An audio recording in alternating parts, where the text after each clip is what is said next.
ಇನ್ನೊಂದು ವಿಷಯ ಏನು ಗೊತ್ತಾ, ಮಾಡೋಕ್ಕಾಗಲ್ಲ, ಇದು ನನ್ನ ಕೈಯಲ್ಲಿ ಆಗಲ್ಲ, ಈ ಥರ ಆಗಲ್ಲಗಳು ಬಂದಾಗ ಅದ್ರ ಹಿಂದೆ ಯಾಕೆ ಅಂತ ಒಂದು ಶಬ್ದ ಸೇರಿಸ್ಕೊ. ಮ್ಯಾಜಿಕ್ ಥರ ವರ್ಕ್ ಆಗತ್ತೆ ನೋಡು.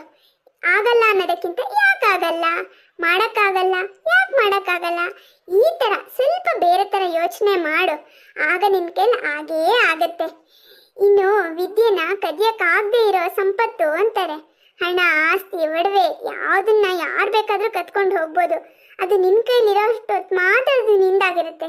ಬೇರೆಯವ್ರ ಕೈಗೆ ಹೋದ್ಮೇಲೆ ಅದು ಅವ್ರದ್ದಾಗತ್ತೆ. ಆದರೆ ವಿದ್ಯೆ ಹಾಗಲ್ಲ ಅಮ್ಮ, ಶಾಶ್ವತವಾಗಿ ನಿನ್ನ ಹತ್ರನೇ ಇರುತ್ತೆ. ನೀನು ಅದನ್ನು ಬೇರೆಯವರಿಗೆ ಹಂಚಿದಷ್ಟು ನಿನ್ನಲ್ಲಿ ವೃದ್ಧಿ ಆಗ್ತಾನೇ ಹೋಗುತ್ತೆ. ನಿಜ ಮೇಡಮ್, ಪ್ರಣವ್ ಅವರು ಹೇಳಿದ ಮಾತು ಕೇಳಿದಾಗ, ಈಗ ನಿಮ್ಮ ಮಾತು ಕೇಳಿದಾಗ ನಾನು ಮಾಡಬಲ್ಲೆ ಅಂತ ಅನಿಸುತ್ತೆ. ಆದರೆ ನಾನು ಒಬ್ಬಳೇ ಕೂತಿದ್ದಾಗ ನನ್ನ ಕೈಲಿ ಮಾಡೋಕ್ಕಾಗಲ್ಲ, ಆಮೇಲೆ ಫೇಲ್ ಆದರೆ ಮನೇಲಿ ಎಲ್ಲರೂ ನನ್ನನ್ನು ಗೇಲಿ ಮಾಡ್ತಾರೆ, ಹೀಗೆ ಏನೋ ಬೇಡದೇ ಇರೋ ಯೋಚನೆಗಳು ಬರುತ್ತೆ. ಒಟ್ಟಿನಲ್ಲಿ ಒಂಥರ ಗೊಂದಲದ ಗೂಡಾಗಿದೆ. ನಿನ್ನ ಕೆಪಾಸಿಟಿ ಬಗ್ಗೆ ಗೊತ್ತಿರೋ ವ್ಯಕ್ತಿ ಅಂದರೆ ಅದು ನೀನು ಮಾತ್ರ. ನಿನ್ನ ಕೈಲಿ ಏನು ಮಾಡೋಕ್ಕಾಗತ್ತೆ, ಏನು ಮಾಡೋಕ್ಕಾಗಲ್ಲ ಅನ್ನೋದು ನಿನಗೆ ಮಾತ್ರ ಗೊತ್ತಿರುತ್ತೆ. ನಾನು ಹೀಗೆ ಹೇಳಿದ್ರೆ ಅದು ತುಂಬ ದೊಡ್ಡ ತಪ್ಪಾಗತ್ತೆ. ಆದರೆ ನಮ್ಮಲ್ಲಿ ತುಂಬ ಜನ ಬೇರೆಯವ್ರ ಕೆಪಾಸಿಟಿನ ಅಳಿತಾರೆ. ಅವ್ರೇನಾದ್ರು ಮಾಡಬೇಕು ಅಂತ ಒಂದು ಹೆಜ್ಜೆ ಮುಂದಕ್ಕಿಟ್ರೆ ನಿನ್ನ ಕೈಲಿ ಮಾಡೋಕ್ಕಾಗಲ್ಲ ಅಂತ 4 ಹೆಜ್ಜೆ ಹಿಂದೆ ಇಳಿತಾರೆ. ನಾನು ಅಂಥವಳಲ್ಲಮ್ಮ. ನನ್ನ ಪ್ರಕಾರ ನೀನು ಮನಸ್ಸಿಟ್ಟು ಓದಿದ್ರೆ ಖಂಡಿತ ಗುರಿ ಸಾಧಿಸ್ತೀಯ. ಈಗ ಕ್ಲಾಸಲ್ಲಿ ನೋಡ್ತಿದ್ದೀನಲ್ಲ, ನೀನು ತುಂಬ ಚೆನ್ನಾಗಿ ಕಲಿತೀಯ, ಬೇಗ ಬೇಗ ಎಲ್ಲದನ್ನೂ ಅರ್ಥ ಮಾಡ್ಕೋತೀಯ. ಹಾಗಾಗಿ ನೀನು PUC ಪಾಸ್ ಮಾಡಬಲ್ಲೆ ಅಂತ ನನಗನ್ಸುತ್ತೆ. ನನಗೆ ಧೈರ್ಯ ಇದೆ, ನೋಡು. ಸರಿ ಮೇಡಮ್, ನಾನು ಯಾವುದಕ್ಕೂ ಅಣ್ಣ ಅತ್ತಿಗೆ ಹತ್ರ ಒಂದು ಮಾತು ಕೇಳ್ತೀನಿ. ಪ್ರಣವ್ ಅವರು ಕಾಲೇಜಿಗೆ ಕರ್ಕೊಂಡು ಹೋಗ್ತೀನಿ, ಇದು ಎಕ್ಸಾಮ್ ಕಟ್ಟಿಸ್ತೀನಿ ಅಂತೆಲ್ಲ ಹೇಳಿದ್ದಾರೆ. ಆದರೆ ನನಗೊಬ್ಳಿಗೆ ಅವ್ರ ಜೊತೆಗೆ ಹೋಗೋಕ್ಕೆ ಏನೋ ಒಂಥರ ಹಿಂಜರಿಕೆ. ಪ್ರಣವ್ ತುಂಬ ಒಳ್ಳೆ ಹುಡುಗ, ಅಪ್ಪಟ ಅಪ್ರಂಜಿ, ಇದರಲ್ಲಿ 2 ಮಾತಿಲ್ಲ. ಆದರೆ ನೀನು ಹೇಳ್ದಾಗೆ ಒಂದು ಹುಡುಗಿ ಒಂದು ಹುಡುಗ ಜೊತೆಲಿ ಹೋದರೆ ನೋಡಿದವರು ತಲೆಗೊಂದೊಂದು ಮಾತಾಡ್ತಾರೆ. ನಿನಗೆ ಭಯ ಆತಂಕ ಆಗೋದು ಸಹಜನೇ. ಒಂದು ಕೆಲಸ ಮಾಡು, ಯಾವಾಗ ಅಂತ ಹೇಳು, ನಾನು ಫ್ರೀ ಇದ್ದರೆ ಖಂಡಿತ ನಾನು ನಿನ್ನ ಜೊತೆಗೆ ಬರ್ತೀನಿ. ಆದರೆ ಎಕ್ಸಾಮ್ ಕಟ್ಟಲ್ಲ ಅಂತ ಮಾತ್ರ ಹೇಳಬೇಡಮ್ಮ. ಚೆನ್ನಾಗಿ ಓದಬೇಕು, ನಿನ್ನ ಭವಿಷ್ಯದ ಬಗ್ಗೆನೂ ಯೋಚನೆ ಮಾಡು. ಆಯಿತು ಮೇಡಮ್, ಯೋಚನೆ ಮಾಡ್ತೀನಿ. ನೀವು ಹೇಳ್ದಾಗೆ ಯಾರ ಹತ್ರನಾದರೂ ಬುಕ್ ತಗೊಂಡು ಓದಿ ಆಮೇಲೆ ನಿರ್ಧಾರಕ್ಕೆ ಬರ್ತೀನಿ. ನೀವು ಕೂಡ ನನಗೆ ತುಂಬ ಸಪೋರ್ಟ್ ಮಾಡ್ತಾ ಇದ್ದೀರಾ. ತುಂಬ ಥ್ಯಾಂಕ್ಸ್ ಮೇಡಮ್. ಮೊದಲು ಎಕ್ಸಾಮ್ ಕಟ್ಟಬೇಕು, ಚೆನ್ನಾಗಿ ಓದಬೇಕು, ಎಕ್ಸಾಮ್ ಅಟೆಂಡ್ ಮಾಡಬೇಕು, ಪಾಸ್ ಆಗಬೇಕು, ಅದಾದಮೇಲೆ ಥ್ಯಾಂಕ್ಸ್ ಹೇಳು. ಅಲ್ಲಿವರೆಗೂ ಥ್ಯಾಂಕ್ಸನ್ನು ನಿನ್ಬಿಟ್ಟಿಲ್ಲೇ ಇಟ್ಕೋ. ಆಯಿತು ಆಯ್ತು ಮೇಡಮ್, ಸರಿ ನಾನಿನ್ನು ಬರ್ತೀನಿ. ಸಂಜೆ ಅಣ್ಣ ಅತ್ತಿಗೆ ಬಂದಾಗ, ಏನೋ ಮಾತಾಡಬೇಕು ಅಂತ ಹೇಳಿದ್ಯಲ್ಲ, ಏನು? ಅಣ್ಣ, ಪ್ರಣವ್ ಅಂತ ಒಬ್ಬರು ಪರಿಚಯ ಆಗಿದ್ದಾರೆ. ಅವತ್ತು ಭಾವಗೀತೆ ಸ್ಪರ್ಧೆಯಲ್ಲಿ ನನಗೆ 3ನೇ ಬಹುಮಾನ ಬಂದಿತ್ತು ಅಂತ ಹೇಳಿದ್ನಲ್ಲ, ಆ ಸ್ಪರ್ಧೆ ಜಡ್ಜ್ ಆಗಿದ್ರು ಅವರು. ಅವರು ನನಗೆ ಒಂದು ರೀತಿ ಮಾನಸಿಕವಾಗಿ ಸಪೋರ್ಟ್ ಮಾಡ್ತಾ ಇದ್ದಾರೆ. ಅಂದರೆ ಈ ಥರ ಎಲ್ಲ ಹೆದರ್ಕೋಬಾರ್ದು, ಧೈರ್ಯವಾಗಿ ಮುನ್ನುಗ್ಗಬೇಕು, ಹೀಗೆಲ್ಲ ಸಪೋರ್ಟ್ ಮಾಡ್ತಾರೆ. ಮೊನ್ನೆ ಒಂದಿನ ಅದೇ ಕ್ಯಾಬ್ ಅವರು ಬಂದಿರಲಿಲ್ವಲ್ಲ, ಆಗ ನಾನು ನಡ್ಕೊಂಡೇ ಬರ್ತಾ ಇದ್ದೆ. ಆಗ ಪ್ರಣವ್ ಅವರು ಬೈಕಲ್ಲಿ ಅಲ್ಲಿ ತಗೊಂಡೋಗ್ಬಿಟ್ರು, ಮತ್ತು ಮನೆಗೆ ಕರ್ಕೊಂಡು ಬಂದರು. ಹೀಗೆ ಹೆಲ್ಪ್ ಮಾಡ್ತಾ ಇದ್ದಾರೆ. ಅಂದರೆ 1-2 ಸತಿ ಭೇಟಿಯಾಗಿದ್ದೆ ಅಷ್ಟೇ.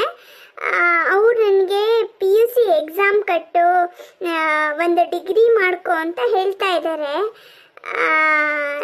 ನಾನು ಏನು ಮಾಡಲಿ ಅಣ್ಣ? ಅವ್ರು ಯಾರು ಅಂತ ನಿನಗೆ ಕರೆಕ್ಟಾಗಿ ಗೊತ್ತಿದ್ದಾರಾ? ಈಗಿನ ಕಾಲದಲ್ಲಿ ಯಾರನ್ನು ನಂಬೋ ಹಾಗಿಲ್ಲ ಸಾಧನಾ, ಜಾಗ್ರತೆ. ಹೌದಣ್ಣ, ನಿನ್ನ ಹಾಗೆ ನನಗೂ ಭಯ ಇತ್ತು. ನಮ್ಮ ಸಂಗೀತ ಕ್ಲಾಸ್ ಮೇಡಮ್ ಇದ್ದಾರಲ್ಲ, ಅವ್ರ ಹತ್ರ ಕೇಳಿದೆ. ಅವರಿಗೆ ಅವರ ಅಪ್ಪ ಅಮ್ಮ ತಂಗಿ ಎಲ್ಲರೂ ಪರಿಚಯ ಇದ್ದಾರಂತೆ. ಅದನ್ನೆಲ್ಲ ಕೇಳಿದ್ಮೇಲೆ ನನಗೆ ಅವ್ರ ಬಗ್ಗೆ ಒಂದು ನಂಬಿಕೆ ಬಂದಿದ್ದು. ಹಾಗಂತ ನಾನು ಅವ್ರ ಜೊತೆಗೆ ಎಲ್ಲೂ ಓಡಾಡಲ್ಲ ಅಣ್ಣ. ಎಕ್ಸಾಮ್ ಕಟ್ಟೋಕ್ಕೆ ನನ್ನ ಜೊತೆಗೆ ಯಾರಾದರೂ ಬಂದರೆ ಸಾಕು. ಅಲ್ಲ, ಅದಕ್ಕಿಂತ ಮುಖ್ಯವಾಗಿ ನಾನು ಎಕ್ಸಾಮ್ ಕಟ್ಲಾ ಅಂತ ನಿಮ್ಮನ್ನು ಕೇಳ್ತಾ ಇದ್ದೀನಿ. ಕಟ್ಟು ಸಾಧನ. ಆದ್ರೆ ನಿನಗೆ ಪಾಠ ಯಾರು ಹೇಳ್ಕೊಡ್ತಾರೆ? ನಾನು ಆರ್ಟ್ಸ್ ತಗೋತೀನಿ. ಅದು ಕನ್ನಡ ಮೀಡಿಯಮಲ್ಲಿ ಇರುತ್ತಲ್ಲ, ಓದಿದ್ರೆ ಅರ್ಥ ಆಗತ್ತೆ. ಹಾಗೇನಾದರೂ ಅರ್ಥ ಆಗಲಿಲ್ಲ ಅಂದರೆ ಪ್ರಣವ್ ಅವರು ಹೇಳ್ಕೊಡ್ತೀನಿ, ಇಲ್ಲಾಂದರೆ ಎಲ್ಲಾದರೂ ಟ್ಯೂಷನಿಗೆ ಹೋಗ್ಬೋದು ಅಂತ ಹೇಳಿದ್ದಾರೆ. ಏನು ಮಾಡಲಿ ಅಂತ. ಅಲ್ಲ, ನಾನು ಎಕ್ಸಾಮ್ ಕಟ್ಬೋದಾ? ಎಕ್ಸಾಮ್ ಕಟ್ಟು ಸಾಧನ. ನಿನ್ನ ಕೈಲಿ ಓದಕ್ಕಾಗತ್ತೆ ಅಂತ ಅನ್ಸಿದ್ರೆ ಧಾರಾಳವಾಗಿ ಎಕ್ಸಾಮ್ ಕಟ್ಬೋದು.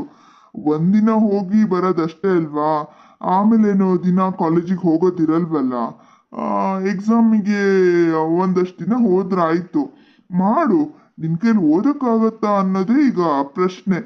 ಸ್ವಲ್ಪ ಸುಮ್ಮನೆ ಇರ್ತೀರಾ ಸೋಹನ್? ಎಕ್ಸಾಮ್ ಕಟ್ಟೋದು ಬೇಡ, ಏನು ಬೇಡ, ಸುಮ್ಮನೆ ದುಡ್ಡು ದಂಡ ಅಷ್ಟೇ. ಇವಳ ಕೈಯಲ್ಲಿ PUC ಪಾಸ್ ಮಾಡಿಕೊಂಡು ಡಿಗ್ರಿ ಮಾಡೋಕ್ಕಾಗತ್ತಾ? ನೀನ್ ಹೇಳೋದ್ ಕೇಳಿದ್ರೆ ನನಗೂ ಹಾಗೆ ಅನ್ಸುತ್ತೆ. ಆದ್ರೆ ಅದ್ಯಾರೋ ಪ್ರಣವ್ ಜೊತೆಗೆ ಹೋಗಿ ಎಕ್ಸಾಮ್ ಕಟ್ತಾಳಂತಲ್ಲ, ಅದಕ್ಕಿಂತ ನಾನೇ ಅವಳ ಜೊತೆಗೆ ಹೋದ್ರೆ ಒಳ್ಳೇದಲ್ವಾ ಅಂತ. ನಾನು ಎಕ್ಸಾಮ್ ಕಟ್ಟಕ್ಕೆ ಯಾರು ಹೋಗ್ತಾರೆ ಅಂತ ಹೇಳ್ತಾ ಇಲ್ಲ. ನೀವಾದರೂ ಹೋಗಲಿ, ಅದ್ಯಾರೋ ಪ್ರಣವ್ ಅಂತ ಹೇಳ್ತಾಳಲ್ಲ ಅವ್ರ ಜೊತೆನಾದರೂ ಹೋಗಲಿ. ಆದರೆ ನನ್ನ ಪ್ರಶ್ನೆ ಓದೋದು. ಇವಳಿಗೆ ಓದೋಕ್ಕಾಗತ್ತಾ? ಅದ್ಯಾಕತ್ತಿಗೆ ಹಾಗೆ ಹೇಳ್ತೀರಾ? ಹಾಗೆ ಯಾಕೆ ಹೇಳ್ತಿದ್ದೀನಿ ಅಂದರೆ, ನಿನ್ನ ಕೈಲಿ ಎಕ್ಸಾಮ್ ಪಾಸ್ ಮಾಡೋಕ್ಕೆ ಸಾಧ್ಯನೇ ಇಲ್ಲ. ಯಾಕೆ ಸಾಧ್ಯ ಇಲ್ಲ? ನಾನು ಓದ್ತೀನಿ, ಎಕ್ಸಾಮ್ ಕಟ್ಟಿ ಪಾಸ್ ಆಗೇ ಆಗ್ತೀನಿ. ಏನು ನನ್ನ ಹತ್ರನೇ ಚಾಲೆಂಜಾ? ನೀನೆಷ್ಟೇ ಚಾಲೆಂಜ್ ಮಾಡಿದ್ರು ಅಷ್ಟೇ, ನೀನೇ ಸೋಲದು. ನನ್ನ ಕೈಲಿ ಓದಕ್ಕಾಗಲ್ಲ, ಪಾಸ್ ಮಾಡ್ಕೊಳಕ್ಕಾಗಲ್ಲ ಅಂತ ಹೇಗೆ ಹೇಳ್ತೀರಾ ಅದಕ್ಕೆ? ನಾನು SLC ಪಾಸ್ ಮಾಡಿದ್ದೀನಿ, ಅದು ಡಿಸ್ಟಿಂಕ್ಷನಲ್ಲಿ ಒಳ್ಳೆ ಮಾರ್ಕ್ಸ್ ತಗೊಂಡಿದ್ದೀನಿ. ಅದು ಆಗ, ಈಗಲ್ವಲ್ಲ. ಆಗ ಮಾಡಿದ್ದು ಈಗಲೂ ಯಾಕೆ ಆಗಬಾರ್ದು? ಅಷ್ಟೇ ಒಳ್ಳೆ ಮಾರ್ಕ್ಸ್ ತಗೊಂಡು ನಾನು ಪಾಸ್ ಆಗೇ ಆಗ್ತೀನಿ. ಆಗಲ್ಲ ಅಂತೀರಲ್ವಾ? ಯಾಕಾಗಲ್ಲ ಅಂತ ನಾನು ಮಾಡಿ ತೋರಿಸ್ತೀನಿ. ಮಾಡಿ ತೋರಿಸು, ಆಮೇಲೆ ಒಪ್ಕೋತೀನಿ. ನಿಮ್ಮೆದ್ರಿಗೆ ಗೆದ್ದೆ ಅಂತ ಬೀಗ್ಲಿಕ್ಕಾಗಲಿ ಅಥವಾ ಬಡಾಯಿ ಕೊಚ್ಕೊಳ್ಳೋಕ್ಕಾಗಲಿ ನಾನು ಎಕ್ಸಾಮ್ ಕಟ್ತಾ ಇಲ್ಲ. ನನಗೋಸ್ಕರ, ನನ್ನ ಭವಿಷ್ಯತ್ತಿಗೋಸ್ಕರ ನಾನೀಗ ಎಕ್ಸಾಮ್ ಕಟ್ಟೋ ನಿರ್ಧಾರ ಮಾಡಿದ್ದೀನಿ. ಹಾಗೆ ಚೆನ್ನಾಗೇ ಓದ್ತೀನಿ, ಒಳ್ಳೆ ಮಾರ್ಕ್ಸ್ ತಗೊಂಡು ಪಾಸ್ ಆಗ್ತೀನಿ. ನೀವಿಬ್ರು ನನಗಿಂತ ದೊಡ್ಡವರು, ನಿಮಗೆ ರೆಸ್ಪೆಕ್ಟ್ ಕೊಡಬೇಕು. ಎಷ್ಟಂದ್ರೂ ನಾನು ನಿಮ್ಮ ಆಶ್ರಯದಲ್ಲಿ ಇದ್ದೀನಿ ಅಂತ ನಿಮ್ಮ ಹತ್ರ ಕೇಳಿದ್ದು. ಆದರೆ ನನ್ನ ತಾಕತ್ತಿನ ಬಗ್ಗೆ ಮಾತಾಡೋದಕ್ಕೆ ನಿಮಗೆ ಯಾವ ಅಧಿಕಾರನೂ ಇಲ್ಲ ಅತ್ತಿಗೆ. ಸರಿ ಸರಿ, ಎಕ್ಸಾಮ್ ಕಟ್ಟು, ಆಮೇಲೆ ನೋಡ್ತೀನಿ. ಆಯ್ತಾಯ್ತು, ಅದನ್ನು ಆಮೇಲೆ ನೋಡ್ಕೊಳ್ಳೋಣ. ಈಗ ಸದ್ಯಕ್ಕೆ ಕಾಫಿ ಮತ್ತು ಬಿಸಿ ಬಿಸಿ ಚಟ್ಟಂಬಡೆ ಮಾಡಿದ್ದೀನಿ, ಅದನ್ನು ತಿಂದು ಕುಡೀರಿ. ಅಂದ್ಹಾಗೆ ಸಾಧನ, ನಿನ್ನನ್ನು ಕಾಲೇಜಿಗೆ ಸೇರ್ಸಕ್ಕೆ ಪ್ರಣವ್ ಬರೋದು ಬೇಡಮ್ಮ, ನಾನೇ ಕರ್ಕೊಂಡು ಹೋಗ್ತೀನಿ. ನೀನು ನನ್ನನ್ನು ಕಾಲೇಜಿಗೆ ಕರ್ಕೊಂಡು ಹೋಗ್ತೀಯ ಅಣ್ಣ? ತುಂಬ ಖುಷಿ ಆಯಿತು. ನಿನ್ನ ದುಡ್ಡು ಮತ್ತು ನನಗಾಗಿ ಕೊಟ್ಟಿರೋ ಸಮಯ ಯಾವುದು ವ್ಯರ್ಥ ಆಗದೆ ಇರೋ ಹಾಗೆ ನೋಡ್ಕೋತೀನಿ ಅಣ್ಣ. ಮುಂದೇನಾಗತ್ತೆ ಅನ್ನೋದನ್ನು ಮುಂದಿನ ಭಾಗದಲ್ಲಿ ನೋಡೋಣ.